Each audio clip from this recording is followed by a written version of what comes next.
जंगल में फंस गया टोटो और सामने आ गया खतरनाक डायनासोर।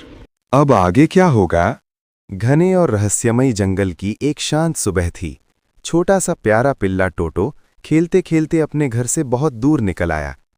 पेड़ों के बीच उड़ते तितलियों और चहचहाते पक्षियों को देखते हुए उसे पता ही नहीं चला कि वो धीरे धीरे जंगल के बहुत अंदर पहुंच गया है। तभी अचानक झाड़ियों के पीछे से एक भयानक दहाड़ सुनाई दी। टोटो ने पीछे मुड़कर देखा तो एक खूंखार शेर उसकी तरफ तेजी से दौड़ता हुआ आ रहा था। डर के मारे टोटो पूरी ताकत से भागने लगा।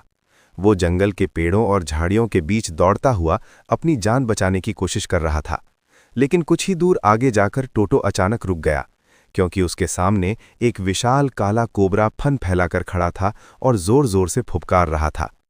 टोटो डरकर तुरंत दूसरी दिशा में भाग गया। भागते भागते वो एक अजीब और डरावनी घाटी में पहुंच गया। वहां जमीन हिल रही थी और चारों तरफ विशाल डायनासोर घूम रहे थे।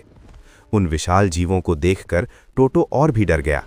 तभी एक बड़ा डायनासोर आगे बढ़ा और उसने अपने विशाल पंजे में टोटो को पकड़ लिया। बेचारा टोटो जोर जोर से भौंकने लगा और मदद के लिए पुकारने लगा। तभी अचानक पूरे जंगल में एक भयानक गर्जना गूंज उठी और जमीन कांपने लगी। पेड़ हिलने लगे और तभी वहां एक विशालकाय किंग कॉन्ग प्रकट हुआ। किंग कॉन्ग ने देखा कि डायनासोर ने छोटे से टोटो को पकड़ रखा है। ये देखकर वो गुस्से से दहाड़ उठा और बिजली की तरह डायनासोर की तरफ दौड़ पड़ा। दोनों के बीच एक भयानक और लंबी लड़ाई शुरू हो गई। जमीन कांप रही थी, पत्थर टूट रहे थे और जंगल में अफरा तफरी मच गई थी।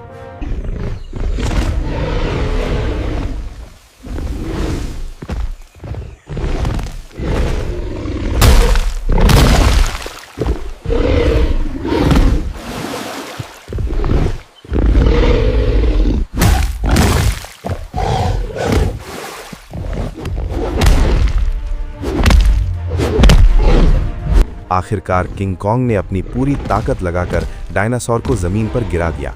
बाकी डायनासोर ये देखकर डर गए और वहां से भाग गए। अब टोटो सुरक्षित था।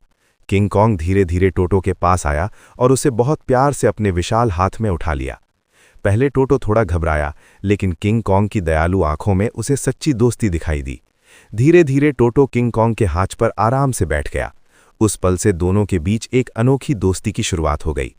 किंग कॉन्ग ने टोटो को अपने कंधे पर बैठाया और फिर दोनों साथ साथ पूरे जंगल, पहाड़ों और झरनों के बीच घूमने लगे। सूरज धीरे धीरे ढल रहा था। ऊंचे पहाड़ की चोटी पर खड़ा किंग कॉन्ग अपने छोटे से दोस्त टोटो के साथ दूर तक फैले सुंदर जंगल को देख रहा था। उस दिन से जंगल में एक नई कहानी जन्म ले चुकी थी। एक विशाल रक्षक और एक छोटे से बहादुर दोस्त की कहानी।